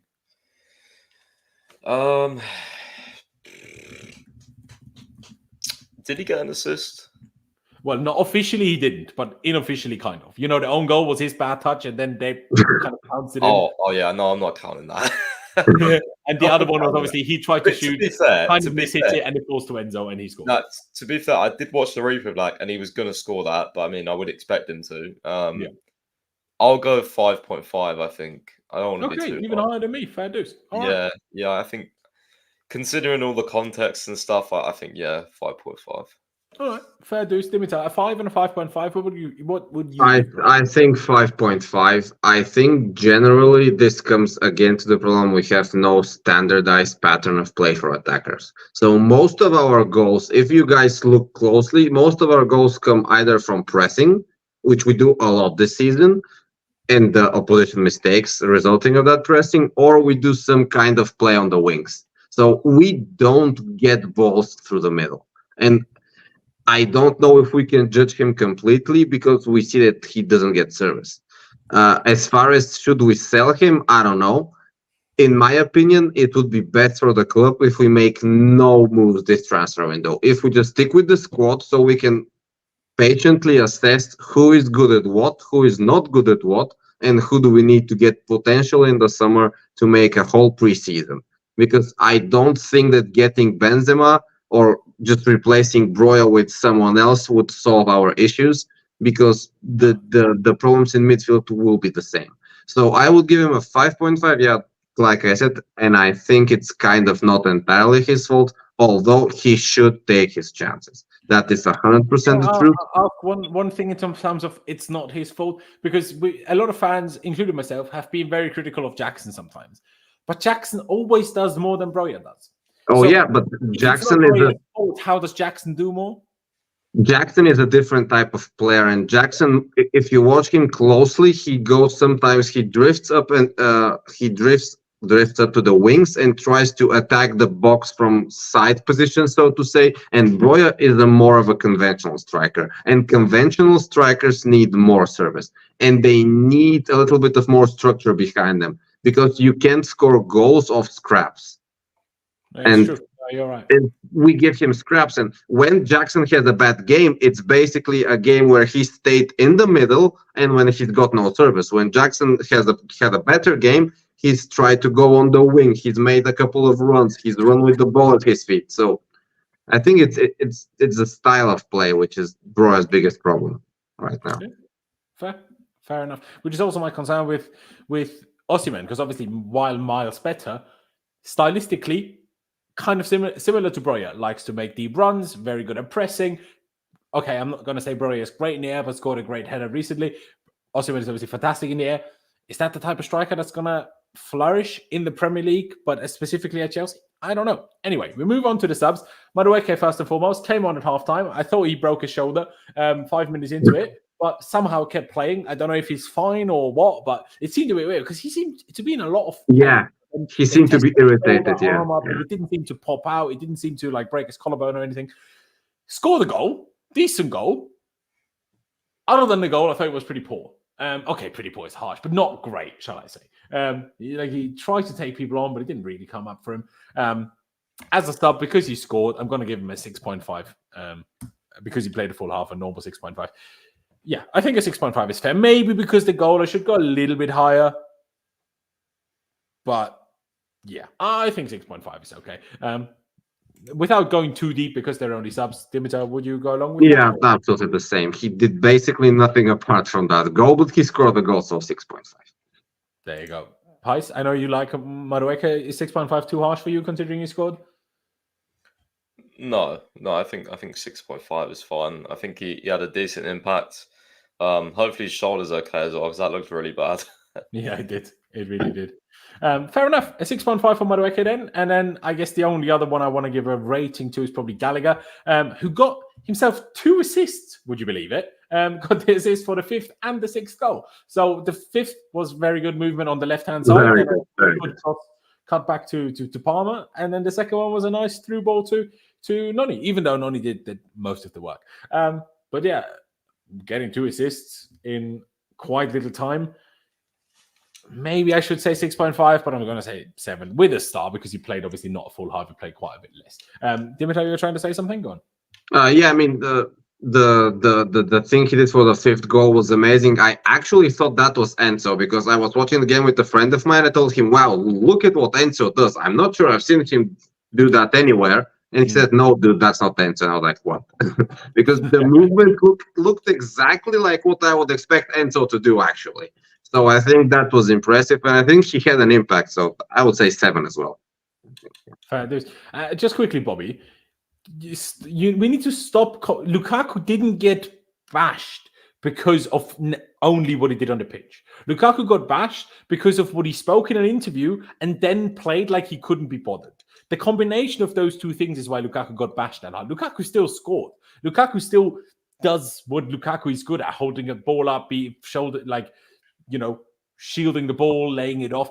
Lukaku does these things, but that's not why Lukaku got bashed. And people need to stop bringing Lukaku up in these conversations. Lukaku has completely different reasons for why we hate him. It's not about him being shit or great. It's not the point. It's irrelevant what he does on the pitch. That wasn't ever the point for Lukaku. Anyway, Pais, would you agree with the 7 for Gallagher? Or I mean, some people in chat said 7.5. Someone said 8.5.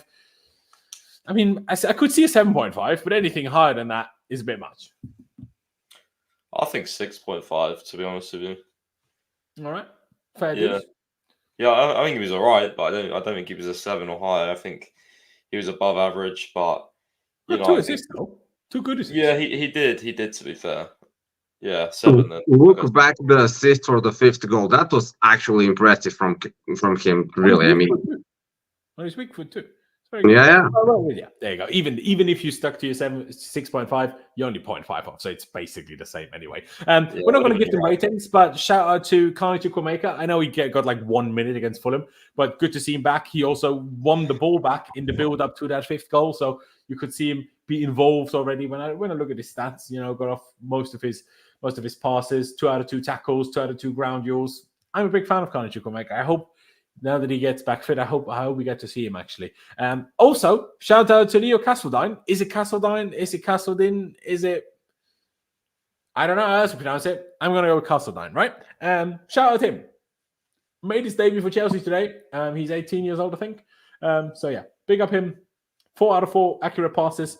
And of course, as ever, the GOAT, the Lord and Savior, Alfie Gilchrist himself. Unfortunately, his record of never conceding while he's on the pitch has been broken today. Not his fault, but unfortunately, that record did break today. But still, shout out Alfie Gilchrist. Now, because of how well Disasi played, how he scored and assisted, I can't really say anything. But when the lineup came out, I said, I wish Gilchrist started at right back rather than Disasi. But obviously, in hindsight, Disasi was great. So that was clearly the right decision. But let's finish it off, boys, with a rating for Mauricio Pochettino. I'm going to go myself first, and I'll let you guys speak. As much as I've been very critical, I think he picked a decent team today with what was available to him. A team that a lot of us fans were actually pretty happy with. I think it made sense in a game like today to bench Gallagher. I think Gallagher is going to play against Villa for sure, but I think today it made sense to not play him. The fact that Chilwell got the right amount of minutes was really impactful, was fantastic. He went for Disasi, not Gilchrist. That worked out. He went for Enzo as very high 8, score the goal. He went for Palmer, not on the right wing, but as an 8, score 2 goals. And Mudryk, who was the worst player, he took off at halftime. The only thing I'll say is, why on earth did he take Mudryk off at halftime today? And so many other times, other players are having the worst game of all time, and they keep playing no matter what happens.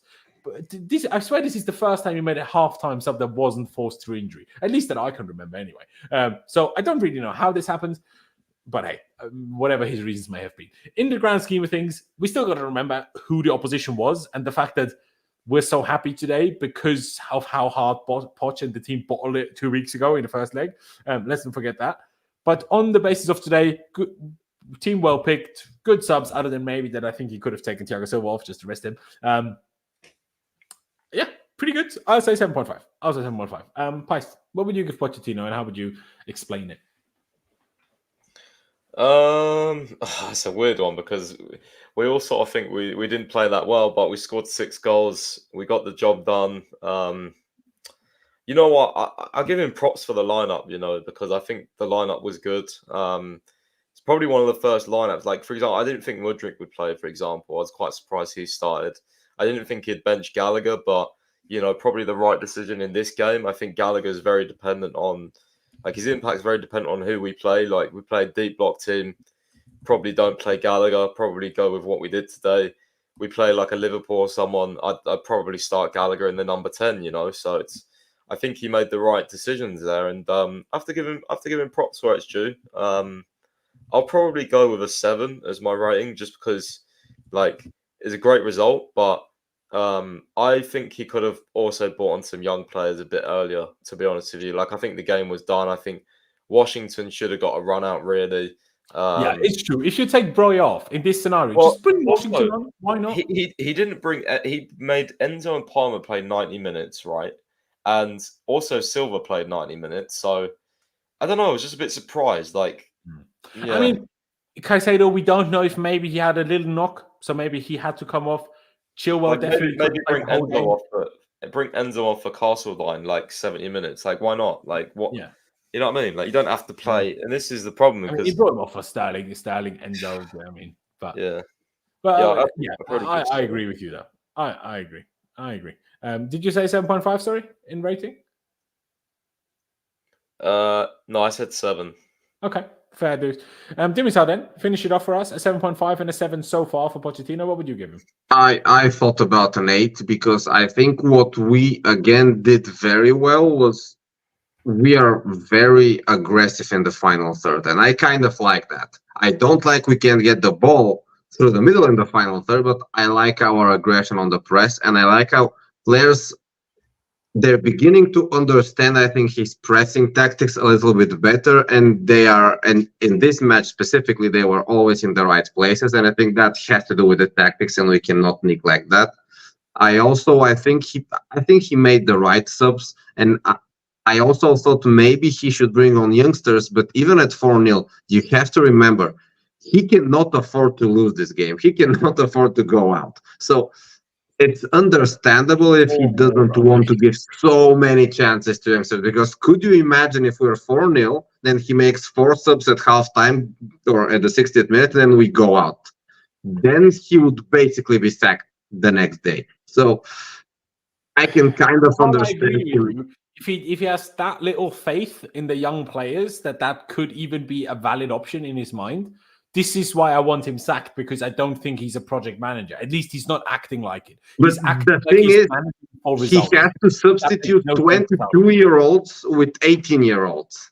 So do you understand what's going on? It's not like you're subbing Drogba and bringing in Loftus-Cheek. You're subbing in Enzo, who's 22, and you're bringing an 18-year-old. I mean, the thing is that we are very fragile as it is, and you are right. Normally, managers should have faith in youngsters, but when your whole team is made of youngsters, then subbing in other youngsters is kind of...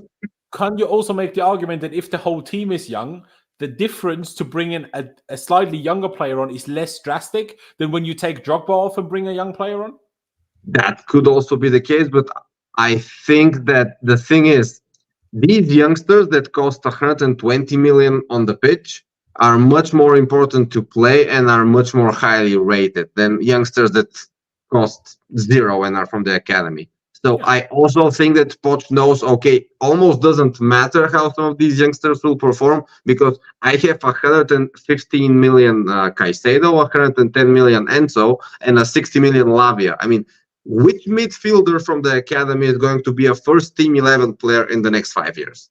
No. What does someone have to do? I mean, we basically have to have the next reincarnation of Maradona to play in midfield ahead of these guys, because they're so expensive. So this is, people also need to have this in mind. But I think. No, I mean, I hear what you're saying. I'm not saying it's the right logic, but I'm saying it's a logic which I think he uses. Yeah. So, I mean, everyone has their own logic. Whether we agree with it is obviously always a separate debate. But there you go. A 7, a 7.5, and an 8 leaves us at a comfortable 7.5. And before we round this one out, I want to leave it with one beautiful set of stats. Most domestic cup finals reached by Big Six sides since 2000. Chelsea, 18. Man United, 12. Arsenal, 11. Liverpool and Man City, 10. Now, to be fair, Man City only started turning up to things like finals in 2011. So they're doing it in a lot less time, and they're already at 10. Fair play to them. But people, when they laugh at us and they laugh at where we are at the table right now and whatever our owners do, and they do some weird things and promoting movies, having like some Hilton, whatever, private thing in there for the women's game at Stamford Bridge. But again, it wasn't a sold-out game, so who cares if that extra thing was there for the women's game? But anyway, when you take the piss out of us, don't forget these things, okay?